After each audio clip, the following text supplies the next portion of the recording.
ada riset-riset yang bisa relevan nggak dengan program magang nasional? Yang banyak itu adalah terkait dengan gap antara pencari kerja dengan kebutuhan industri. Ini yang disebut dengan mismatch. Perusahaan menuntut orang yang punya pengalaman spesifik terkait dengan kompetensi, terutama kompetensi terkait dengan kompetensi soft skill, exposure dunia kerja, dan seterusnya. Kalau kita bicara potensi, sebaiknya potensi yang kita lihat positif, dikembangkan. Explore kelebihan, kita istilahnya enhancing. Kelemahan ini nanti akan tertutupi. Daripada kelemahannya kita tutupi, tapi dia nggak punya kelebihan, dia akan menjadi orang average. Jadi dia harus menjadi unggul di satu sisi. Ketika dia unggul di satu sisi,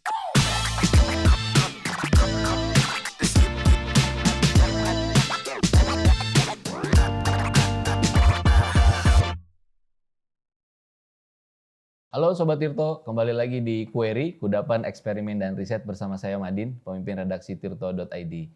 Nah, kami sekali lagi meneruskan proyek-proyek sebelumnya. Kita ngomong dengan periset, peneliti, dosen, dan bagaimana kaitannya riset bisa dijadikan public policy. Sekarang kita ketemu dengan tokoh yang lengkap nih. Beliau adalah seorang profesor, periset, juga sekarang pengambil kebijakan. Kita ketemu dengan Profesor Dr. Insinyur Yasserly, STMT, PhD. Kali ini saya mau belajar, Prof. wah, Saya mau belajar. sama-sama belajar lagi. Karena saya punya karyawan di kantor, punya tim. Jadi saya ingin belajar soal mengelola sebuah tempat kerja.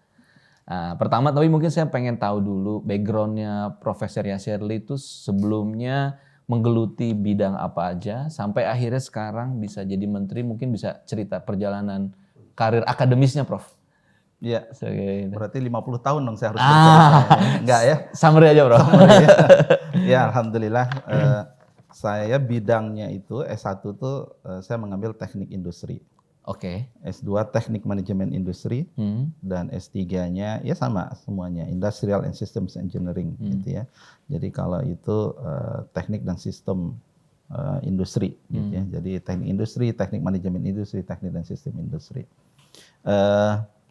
Banyak ya dalam bidang itu saya fokusnya itu adalah ke manusia. Disitulah penelitian-penelitian saya banyak gitu ya dilakukan. Mulai dari bagaimana manusia itu dia bekerja pada lingkup stasiun kerja dia seperti apa, dia bekerja di perusahaan dalam sebuah tim atau organisasi dan budaya kerja, sampai isunya itu kepada masyarakat atau yang lebih makro lah gitu, Kang Madin. Oke. Saya agak baca-baca sedikit, banyak orang-orang menyebut Profesor Yasserly itu sebagai bapak ergonomi Indonesia. Apa sih, Prof, ergonomi itu, Prof? Kalau mungkin orang awam di sini banyak yang belum paham, termasuk saya juga nih. Jadi ergonomi itu salah satu pilar dari teknik industri, ya, yaitu bahasa sederhananya memanusiakan manusia, atau ergo itu kan kerja, nomi itu aturan. Jadi mengatur bagaimana manusia itu bisa bekerja secara manusiawi.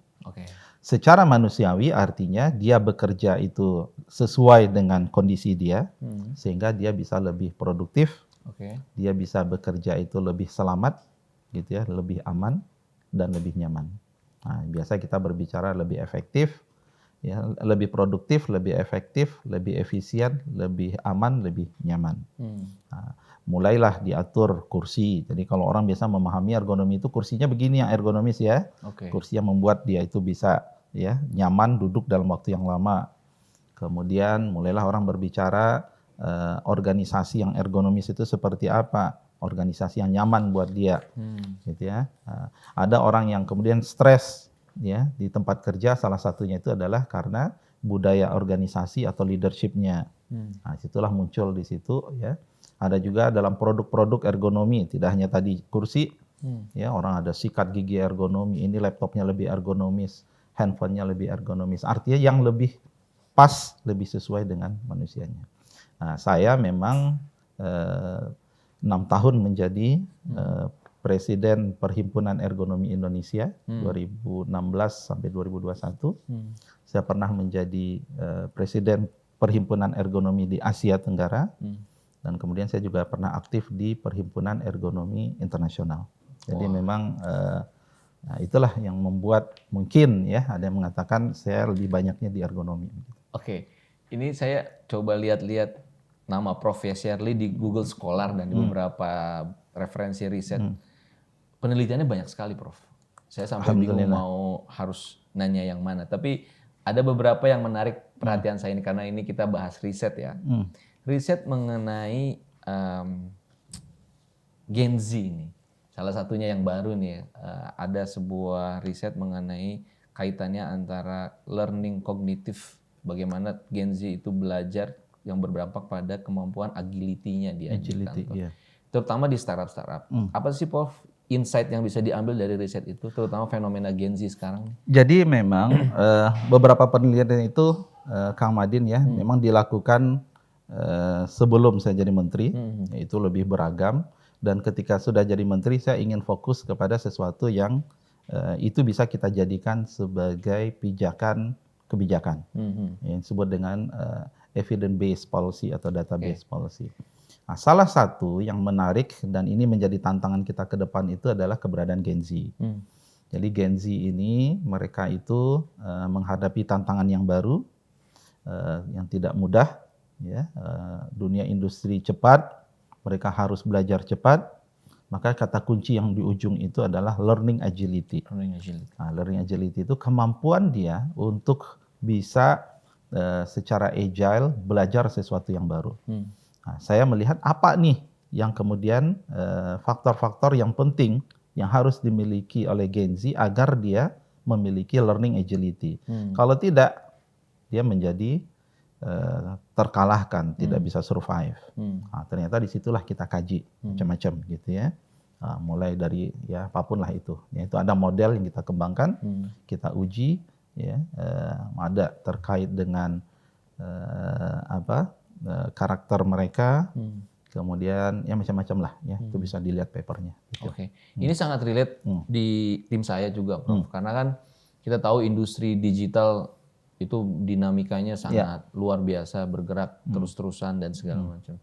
Jadi bagaimana membangkitkan semangat belajar teman-teman, apalagi kalau mereka nggak linear gitu. Misalnya backgroundnya di kampus dia belajar apa, begitu di dunia kerja ternyata udah harus belajar bikin clipper, sementara di kampus belajarnya nulis artikel panjang gitu-gitu. Memang beda-beda ternyata. Learning agility seseorang itu dengan kemampuan dia untuk bisa mempelajari hal baru di dunia kerja itu ternyata memang benar sepertinya. Lalu bagaimana caranya sih, Prof? Atas dasar itu, jadi kita sepakat bahwa learning agility menjadi keharusan. Terus itu tadi faktor ya, saya katakan ada faktor terkait dengan kepribadian, yang penelitian itu fokus pada yang disebut dengan cognitive capability atau cognitive capacity. Ya, nah, itu ada beberapa instrumen. Ya, kita cek ada korelasinya nggak? Ternyata ditemukan ada beberapa aspek dari cognitive capability atau cognitive capacity yang berbanding signifikan. Sehingga intervensinya itu nanti bisa nggak ini kita latih. Nah, sehingga perusahaan itu akan fokus, oke, pelatihan ini. Kalau Anda bisa tingkatkan cognitive capacity dari Gen Z, dari karyawan Anda, maka learning agility-nya juga akan meningkat. Detailnya silahkan baca papernya. Iya, nanti saya pelajari lagi deh. Tadi Prof sempat bilang ada banyak riset evidence base yang sekarang lagi dilakukan, yang akhirnya juga berdampak pada policy. Tujuan utama dari podcast ini memang kita pengen bikin pemerintah itu punya policy yang basisnya evidence base. Kira-kira kalau yang program terbaru kita mau coba bahas program magang nasional, kita sudah banyak mendengar kesuksesan di batch 1, batch 2. Ada juga beberapa catatan-catatan dari beberapa orang. Tapi maksud saya, apa evidence base-nya yang bisa kita jadiin sebagai dasar untuk program ini tetap lanjut dan terus berbaiki? Ada riset-riset yang bisa relevan nggak dengan program magang nasional? Jadi sebenarnya Kang Madin banyak ya. Jadi salah satu yang saya bersyukur, saya hadir di kementerian ini, mimpi saya dulu itu terkait dengan riset-riset skala itu tuh bisa terwujud ya. Wah, ini bisa panjang saya cerita ya. Contoh, ya sebelum kita magang ya, ini baru sekarang, ya, saya baru dengar loh, selama ini survei Sakernas. Sakernas itu survei Angkatan Kerja Nasional yang dilakukan BPS. Itu ya hanya data aja dipublish, insight-nya tidak begitu dalam. Kita buatlah MOU dengan BPS dan kita sepakat ya tiap tahun itu kita akan keluarkan white paper. Nah, tahun lalu itu kami sudah mulai mengolah data gitu ya terkait dengan survei ekonomi nasional juga. Ya, data-data dari BPS dapatlah kita sebuah publikasi ya, belum paper gitu ya, tapi masih white paper, belum paper yang untuk jurnal terkait dengan kebutuhan hidup layak provinsi berapa. Dan tahun ini kita akan keluar dengan lebih spesifik kebutuhan hidup layak kota kabupaten. Itu saya sangat bahagia, itu akan menjadi legacy. Selama ini orang ribut upah macam-macam, ya tidak jelas metodenya, kita hadir dengan sebuah pendekatan yang sangat-sangat scientific, dan kemudian itu hadir dan itu menjadi kebijakan kita untuk penentuan upah. Itu satu.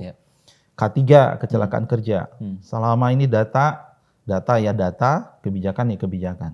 Nah, kita kumpulkan data ya, kebijakan kecelakaan kerja terbesar itu di sektor mana, di apa penyebabnya. Itu research yang sangat luar biasa. Sehingga kebijakan kita seperti apa, untuk yang mana dulu, kemudian approach kita seperti apa. Itu yang kedua.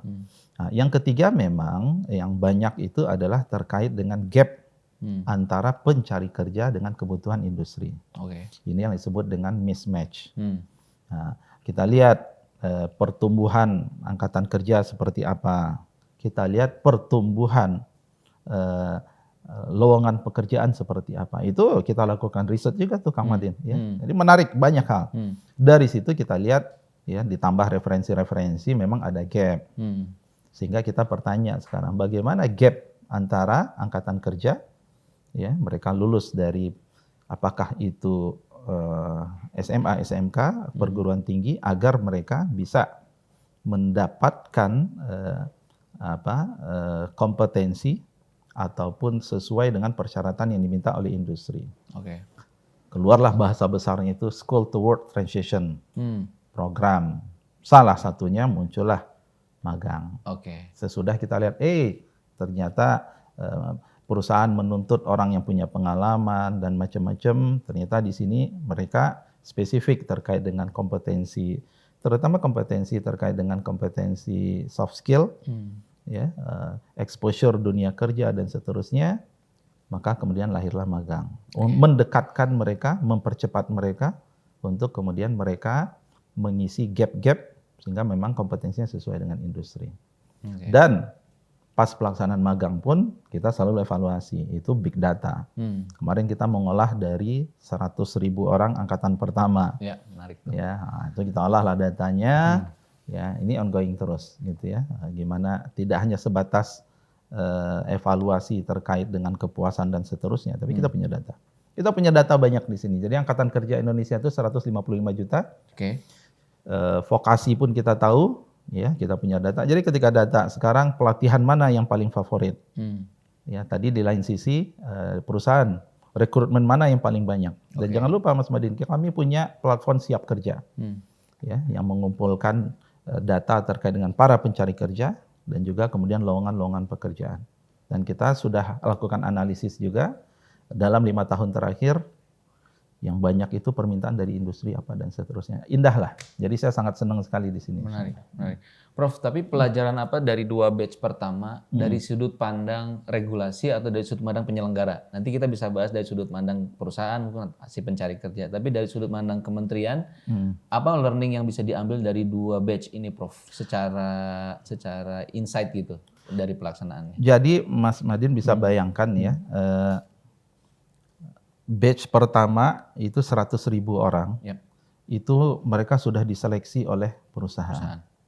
Dan hasil evaluasi dari perusahaan sendiri, bahwa saat mereka direkrut itu kompetensi terkait dengan kerja tim, inovasi, ya, mostly itu adalah soft skill dan human skills, ya, itu nilainya 3/5.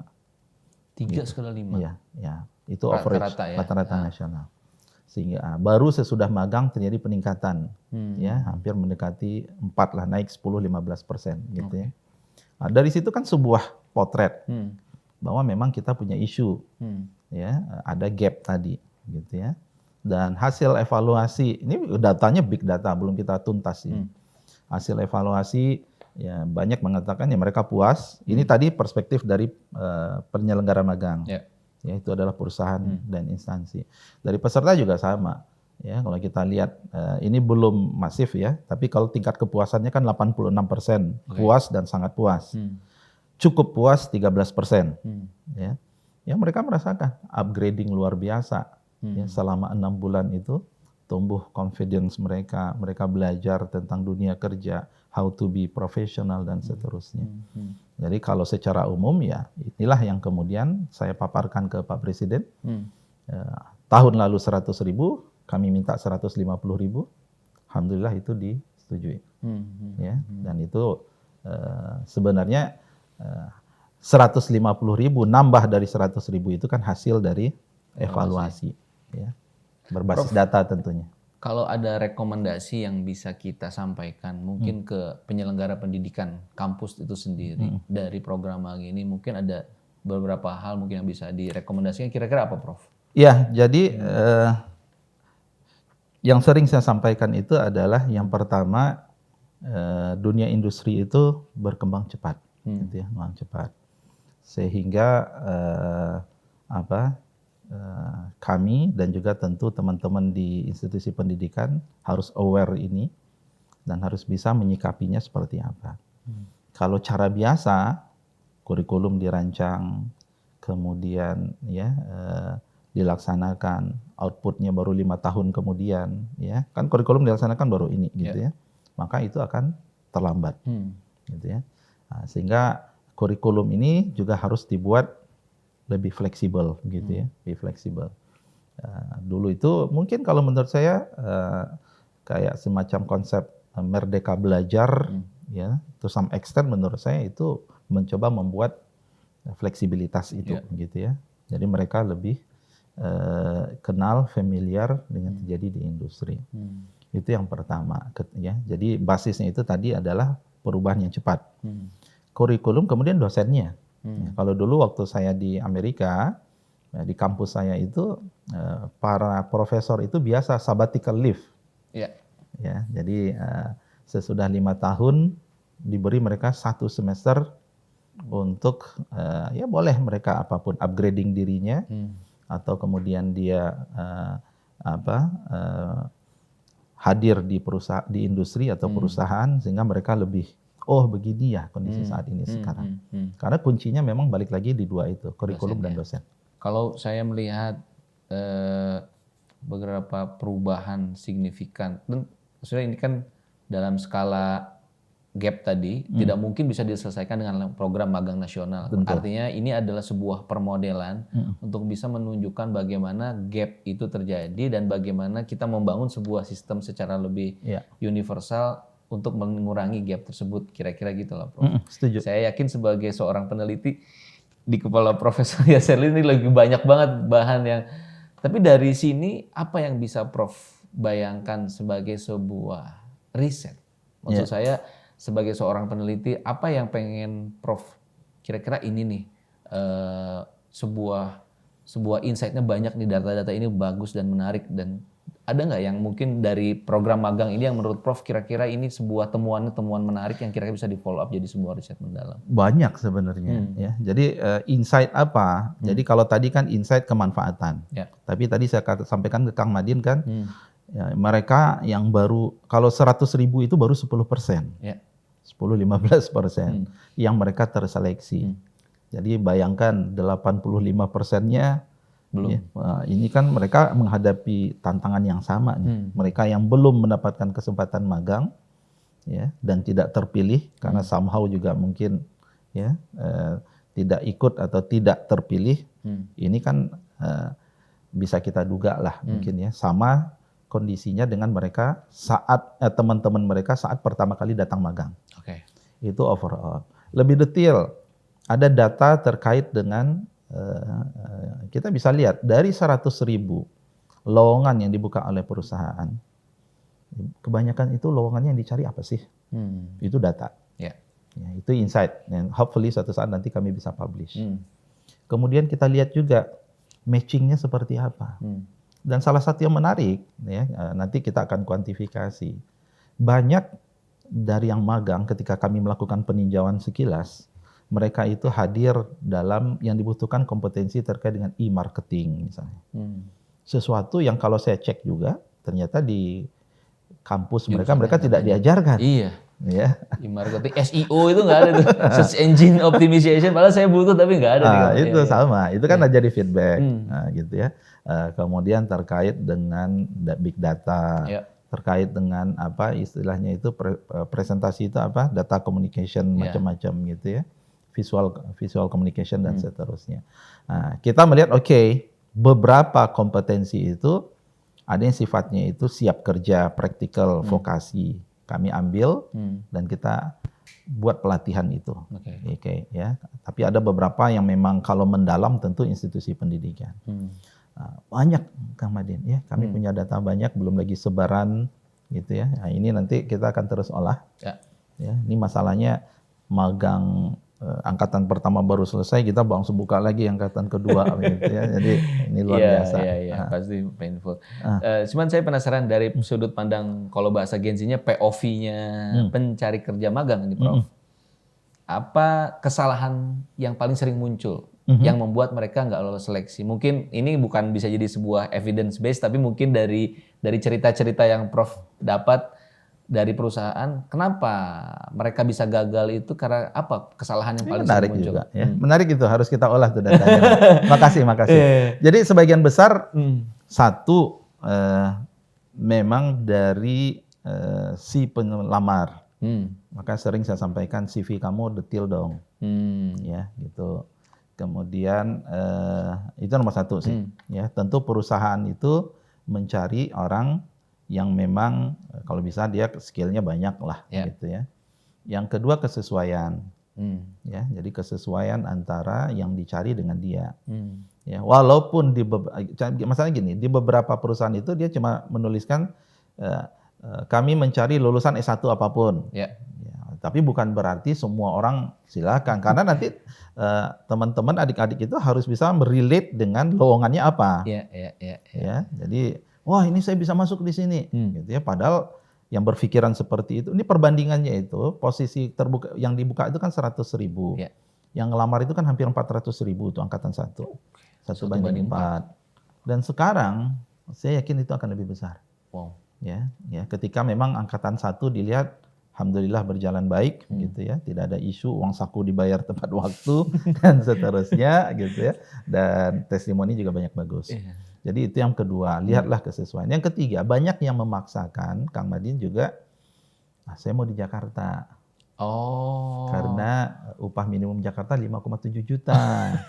Kalau di tempat saya upah minimumnya cuma 3 juta. Ya memang lebih besar, tapi kan living cost-nya juga besar. Dan yang kedua, mereka harus siap compete dengan pesaing yang lebih banyak. Minimal 3 itulah. Masuk akal. Oke, jadi teman-teman itu tadi tuh CV-nya harus detail. Kalau saya juga kalau nyari itu benar Prof. CV itu ngaruh. Apalagi dia kalau pengalaman di kampusnya terlibat dalam project apa itu sebaiknya dicantumin karena itu ngaruh. Kadang-kadang saya nyari juga kadang-kadang di luar keilmuannya, dia misalnya aktif di organisasi itu juga berpengaruh tuh. Dia pernah bikin event, IO. Kadang-kadang itu jadi kita lagi nyari event organizer buat bikin acara di media gitu ya. Kadang-kadang ya itu walaupun backgroundnya biologi tapi kalau dia aktif untuk bikin event mungkin relevan buat kami gitu-gitu. Jadi teman-teman juga harus pikirin itu ya. Nah, kalau dari perspektif pemberi kerja, apa catatan paling utama yang Prof temukan gitu? Misalnya untuk mereka dari sisi misalnya mentorship-nya, apakah ada yang perlu diperbaiki bahwa memang sepertinya perusahaan itu secara ergonomi, pakai bahasa ergonomi, mungkin belum punya culture yang ideal dan segala macam. Apa catatan-catatan? Belum, jadi ada sekitar 30% ya. Ini subjektif dari hasil evaluasi kita. Mereka mengatakan tidak ada indikasi bahwa mereka akan direkrut. Ini dari totalnya. Jadi 30% mengatakan hari terakhir magang mereka sudah ditawari kerja. Oke.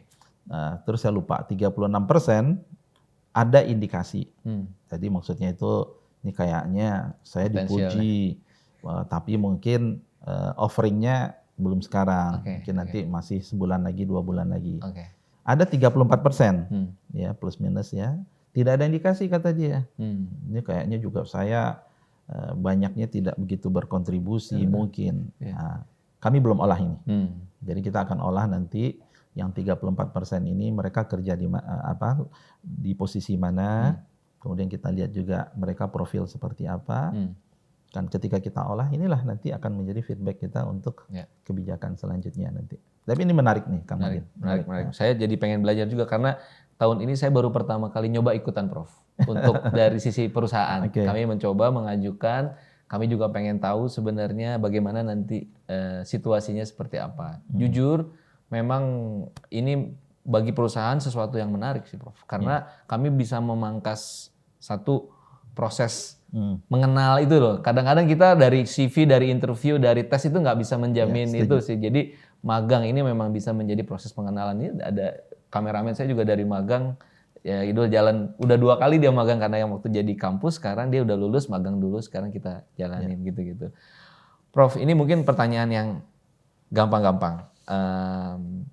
Saya punya beberapa pertanyaan terkait tips by science gitu Prof. Mungkin kita mulai tadi secara ergonomi, Prof sempat bilang ada beberapa cabang untuk mulai dari alat sampai postur sampai psikologis gitu. Jadi kayaknya skupnya luas ya Prof, ergonomi itu. Iya. Saya mau coba belajar soal fisiologi nih. Postur duduk, dari mulai postur duduk, kursi yang nyaman boleh nggak? Bisa di-share tips buat kami-kami ini. Saya sering lihat kontennya Profesor Yasserli juga soal itu. Mungkin kita bisa buat di sini. Sekarang saya pengen belajar soal postur atau soal posisi duduk kerja. Yang benar tuh gimana sih Prof? Iya. Tapi nggak usah detail ya. Nanti masalah ini Menteri Tenaga Kerja kok ngurusin postur katanya. Nggak apa-apa. Justru ini kata kunci. Jadi gini, ergonomi itu memanusiakan manusia. Memanusiakan pekerja. Coba Kang Madin, dari sekian macam orang duduk, mana yang paling nyaman, mana yang paling tidak melelahkan, mana yang kemudian kalau dia gitu ya sesudah berada dalam duduk sekian lama itu dia tidak pegel, dia tidak capek dan dia tidak sakit. Itulah yang ergonomis. Oke. Kalau duduk, kalau makanya bandingkan kalau dia duduknya begini, ini kan pasti lama-lama pegel. Ininya leher pegal. Yang seperti apa? Maka muncullah kemudian ternyata dikaji, ada orang mengkajinya itu pakai diceklah gelombang ototnya dan seterusnya. Itu bisa kalau dengan gelombang otot, elektromyografi itu kita bisa cek. Kalau kemudian aktivasinya lebih besar, maka sinyalnya lebih besar. Itu menarik juga. Kayaknya semuanya menarik ya. Ya, saya memang dunia research itu saya sangat senang. Gitu ya. Nah, sehingga dari situ kita bisa tahu ternyata kalau duduknya itu duduk tegak, kemudian punggung bawahnya ya itu tersangga dengan baik, ya makanya kursi yang baik itu kursi seperti kurva S itu. Kurva S. Huruf S. Bukan kurva, sorry, huruf S. Huruf S itu. Ada lekukannya. Lekukannya itu di sini. Jadi kalau Kang Madin taruh tangannya di sini, sandar ke ini, tekan, itu enak banget rasanya. Itulah kondisi yang paling. Itu contoh. Jadi ergonomi itu yang paling nyaman, yang paling manusiawi, yang paling mudah, tidak ada isu dalam jangka panjang. Sekarang kita masuk contoh yang lain misalnya. Saya punya skop nih, saya mau nyekop. Coba dari sekian macam cara menyekop, alatnya yang paling nyaman seperti apa, yang paling mudah orang bekerjanya seperti apa, mulai dari pegangannya, dia tempat dia megang, berapa jauh dia megang. Nah itulah riset untuk mencari cara kerja yang paling ergonomis, which is itu tadi. Yang paling mudah, paling nyaman, paling produktif. Pasti ada satu setup. Artinya tiap perusahaan beda-beda setupnya. Bisa jadi. Bukan perusahaan jatuhnya, tiap pekerjaan atau tiap aktivitas. Jadi by industri perbedaannya ya. Jadi nanti, jadi tadi kalau itu riset sederhana saja, ya itu selesai. Nyekop itu bentuk sekopnya. Jadi kalau sekopnya terlalu besar, tentu terlalu penuh, capek. Terlalu kecil, mudah tapi lama kerjanya. Berarti ada titik yang di tengah-tengah. Terlalu panjang, capek kita pegang. Terlalu pendek, capek juga. Berarti somehow. Gitu-gitu risetnya banyak banget. Jadi artinya dalam dunia kerja, Prof, artinya tidak ada aturan one size fits for all gitu ya. Misalnya saya merasa di media itu idealnya ya kita bukan WFO, tapi WFH kombinasi WFO gitu ya. Itu berarti tergantung yang mana kita ergonomis, suka-suka kita aja berarti. Bukan. Ya, tapi saya tadi benar. Orang yang memahami ergonomi, dia mengatakan tidak ada one fits for all. Oke. Karena manusia itu beragam. Jadi ilmu pertama ergonomi itu adalah ilmu memahami bahwa manusia itu beragam. Tinggal tidak boleh ada satu. Jadi kalau sepatu nyaman, ada nggak sepatu yang one size gitu? Ada. Sendal itu tuh. Ya. Swallow. Itu enggak, swallow ada nomornya. Beda-beda juga ada nomornya. Nah, kenapa sepatu itu nyaman? Karena dia memberikan solusi untuk kaki yang berbeda-beda. Kapan sepatu itu tidak nyaman? Ketika dia menganggap semua kaki orang sama. Jadi yang paling ergonomi ya harus kita, makanya saya selalu mengatakan saya itu adalah seorang ergonomi dan cara pandang saya adalah pasti people center. Sebagai leader saya di sini, saya tidak bisa menggunakan satu kebijakan yang sama untuk semua karyawan. Maka saya akan lihat ketika dia itu adalah sudah kompeten, sudah berkinerja, siap saya delegasikan. Dia tidak bekinerja, kurang kinerjanya, tapi dia kompeten, harus saya genjot. Gitu ya. Tapi ketika dia kemudian tidak kompeten, maka kemudian saya harus coach dia. Nah, itu contoh sederhana leadership yang dipengaruhi oleh cara pandang ergonomi. Menarik, saya baru mau nanya. Jadi sebagai seorang leader, dalam konteks ergonomi berarti kan harus memahami juga psikologis ya, Prof. Yes. Nggak cuma sekedar melulu soal kompetensi, artinya hard skill, secara soft skill. Ada tips nggak misalnya buat saya nih dalam mengelola perusahaan atau nanti mungkin ke teman-teman leadership yang lain secara psikologis itu pendekatan ergonomis yang ideal itu seperti apa? Apakah tadi sama by industri atau by kalau kelompok dalam pendekatan psikologis jangan-jangan pendekatannya bukan by industri tapi misalnya by condition atau by generation. Jangan-jangan ke Gen Z sama Gen X beda pendekatan psikologisnya gitu bisa jadi. Jadi tadi orang yang mengerti ergonomi, rumus pertama dia adalah semua manusia itu berbeda. Jadi pasti itu. Ya, kalau dia menganggap manusia itu sama atau manusia itu sama dengan mesin, berarti problem. Jadi manusia itu berbeda. Ya, saya kalau melihat 10 orang, ini adalah 10 orang yang berbeda. Saya cek dulu. Oh ini mah bisa saya kelompokkan 3. Maka treatment saya kelompok 1, 2, 3 berbeda. Itu kacamata yang pertama ergonomi. Wah, ini menarik nih, saya udah lama nggak ngajarin. Kacamata yang kedua, tadi nyata. Kacamata yang kedua ergonomi itu, manusia itu punya kemampuan, tapi dia juga punya keterbatasan. Kemampuan ini harus di-enhance, keterbatasan harus kita cari solusinya untuk mengatasi keterbatasan dia.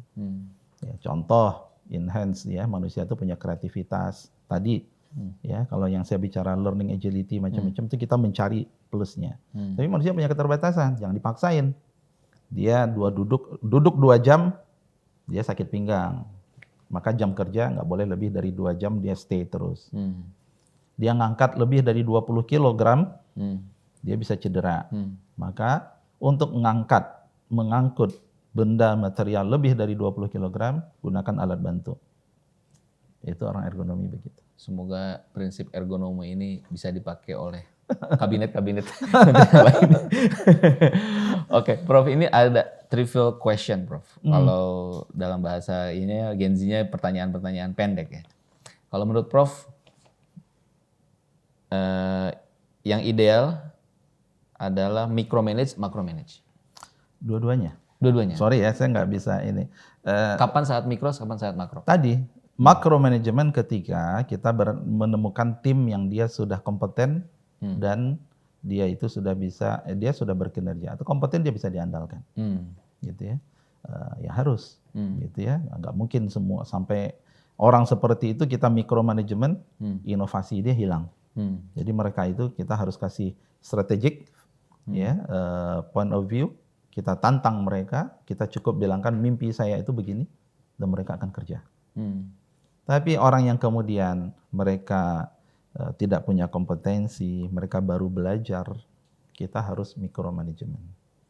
Nah, mereka harus dibina. Dan bagi saya seorang leader, 30%, 20% waktu Anda harus untuk ngajarin coaching ya. Coaching. Makanya Kang Madin, di sini tuh ada whiteboard tuh. Satu-satunya menteri, ini saya bilang nih, yang ada ini whiteboard harus di zoom. Ya, whiteboard saya itu ada 3 di ruang rapat, di ruang audiens, di ruang 1 ya. Nah, di situ. Coba lihat konten saya tuh. Iya. Dia terpaksa. Ini bagian dari ya karena memang begini. Ini kebetulan saya menteri di bidang yang saya paham. Yes. Jadi saya malah tanya, K3, coba deh kalian tanya, siapa yang paling ahli K3 di kementerian ini? Pak Menteri. Pak Menteri. Produktivitas, siapa yang ahli? Paling ahli? Pak Menteri. Pak Menteri kata dia. Ya udah saya ajarin. Iya. Kalau saya udah ngajar, ini dosennya kumat ya tadi teman-teman gitu tuh. Menarik. Oke, pertanyaan kedua, Prof. One on one atau group meeting? Sama. Sebagai orang ergonomi, there is no one fits for all strategy. Ya, group meeting tergantung konteksnya. Kita ingin membangun kerjasama dan kita ingin semuanya tumbuh. One on one tadi ketika kita menghadapi orang yang memang butuh coaching khusus dan seterusnya. Jadi orang ergonomi itu mungkin somehow ini oke, itu oke, karena tadi depends ya dari situasionalnya. Oke, kalau ini subjektif nih. Saya lihat banyak banget di Instagram itu orang bikin konten dalam memilih orang-orang dipercaya, memilih orang-orang di sekitar, trust atau kompetensi. Itu bobotnya gedean mana? Saya kalau itu pasti jawaban saya trust nomor 1. Trust nomor 1. Itu pasti. Dia harus bisa dipercaya dulu. Yes. Kan prinsipnya saya lihat tuh ada orang bikin konten bahwa mengikuti prinsip di tentara lah, Navy. Jadi mereka lebih mendahulukan orang-orang yang bisa dipercaya karena akan meresikokan hidupnya. Kalau di perang kan, kalau misalnya nggak dipercaya dia susah juga. Jadi trust ya, trust pasti. itu nomor. Kalau itu saya tidak ada pilihan, saya trust. Karena kompetensi itu bisa dilatih. Bisa dilatih. Yes. Kalau trust susah. Trust itu takes time lama. Gitu ya. Karena biasanya trust itu kan, ya di sini saya mencoba membangun trust. Ya, saya tidak dikenal, ini siapa, gitu ya, dan seterusnya. Butuh waktu. Kalau di program magang atau mungkin Prof melihat sesuatu gitu, apakah background edukasi tempat dia belajar atau keilmuannya? Apakah kampus itu ngaruh buat Prof atau keilmuannya? Nah, itu form. Ya, jadi sudah mulai banyak peneliti mengatakan skill not school. Oke. Ya. Jadi sekarang kalau orang berlomba-lomba masuk sekolah favorit, kampus favorit, itu udah nggak relevan sebenarnya. Relevan, tapi tidak cukup hanya itu. Oke. Ya. Oke, saya ITB. Saya lulusan ITB, tapi dicek kompetensi dia, skill dia average. Atau bisa dikalahkan oleh orang lulusan kampus lain. Ya pasti yang kampus lain yang lebih penting. Tapi kalau dia kemudian lulusan kampus yang baik, skillnya juga oke, maka itu tentu sesuatu yang sangat ideal. Gitu ya. Ini saya lagi berdebat sama istri soal mau nentuin anak saya SMA gimana nih. Mau milih sekolah favorit atau jangan sekolahnya dulu. Kompetensinya dulu. Bukan, kalau memilih anak berarti kan anak ini mau diproyeksikan kemana. Potensinya, talentanya kemana. Ini boleh nggak ya syutat pribadi ya? Dia anak saya nih Prof, dia orangnya mekanikal banget. Dia suka ngulik kayak motor, mesin gitu. Tapi dia nggak bisa soal social science. Dia ketika ngomongin sejarah, saya ngasulin masuk SMK.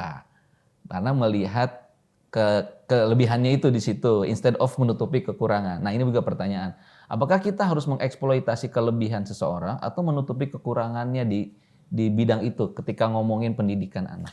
Kalau kita bicara potensi, sebaiknya potensi yang kita lihat positif, dikembangkan. Explore kelebihan, kita istilahnya enhancing, itu lebih baik daripada ya kelemahan ini nanti akan tertutupi. Oke. Ya. Daripada kelemahannya kita tutupi, tapi dia nggak punya kelebihan, dia akan menjadi orang average. Nah, ya. Itu dia. Biar istri saya nonton. Ya. Jadi orang average. Jadi dia harus menjadi unggul di satu sisi. Ketika dia unggul di satu sisi, kelemahan dia itu menjadi sesuatu yang orang maklum. Karena seseorang dia unggul di satu sisi, pasti dia punya kelemahan. Nanti kelemahan dia bisa ditutupi oleh dia, Allah tim dia. Nanti dia kan semua kerja itu kan tim nanti. Ya. Ini pertanyaan sejuta umat mungkin terakhir juga. Spesialis atau generalis? Dua-dua gini. Dunia kerja. Dunia kerja sekarang menuntut kita kalau bisa generalis dulu, gitu ya. Masuklah kita ke spesialis, tapi tidak cukup satu. Dia harus siap belajar spesialisasi yang lain. Ini agak susah nih jawabnya, karena nggak hitam putih begitu. Ya, misalnya S1, nah saya sendiri misalnya S1 bisa jadi dia harus menguasai basic engineering. Ya, kalau saya sih karena nanti sesudah itu spesialis dia di teknik mesin. Tapi tuntutannya industri saat ini atau ke depan satu spesialisasi nggak cukup, Kang. Jadi dia harus bisa mengcombine dengan digital, literasi digital dan AI misalnya. Ini berkembang terus ini. Jadi yang menjadi kunci nanti ketika dia sudah menjadi spesialisasi, ingatlah spesialisasi dia itu bisa jadi tidak relevan suatu saat. Sehingga yang lebih penting itu growth mindset dia, kesiapan dia untuk belajar sesuatu yang baru. Saya khawatir kalau dikunci di spesialisasi nanti dia jadi fixed mindset. Spesialisasi saya ini loh, saya itu sudah S3 ini loh. Maka saya nggak akan mau belajar sesuatu yang baru. Padahal dunia kerja, dunia industri atau kebutuhan masyarakat itu sudah berbeda. Ketika dia siap untuk belajar sesuatu yang baru, dia butuh fondasi tadi. Dia harus kenal exposure terkait dengan bidang dia dengan bidang yang lain ya. Tapi kalau dari awal coba bayangkan dari awal dia belajar bengkel aja tuh. Tadi anaknya bengkel tadi kan, bengkel aja. Tahu-tahu nanti suatu saat bengkel tuh udah diganti sama robot. Ya. Nah, beda. Kalau bengkel itu apa? Dia basic teknik atau basic mekanik dia kuasai. Kemudian dia ambil satu bidang, ini sudah bagus sebenarnya desain pendidikan kita nih. Ambil satu bidang, dia spesialisasi di bengkelnya mobil listrik, ahli lah dia. Tapi suatu saat ya bisa jadi hilang ini, gitu ya, karena industri kan bergeser. Tapi dia siap untuk berpindah ke tadi mungkin mobil listrik, sekarang mobil apalah atau kebalik ya mobil konvensional, sekarang dia belajar mobil listrik. Tapi basic teknisi dia sudah kuasai. Dia udah kenal lah macam-macam basicnya. Who you know, what you know. Apa what you know? Lebih penting mana? Who you know atau what you know? Who you know atau what you know? Menantang ya.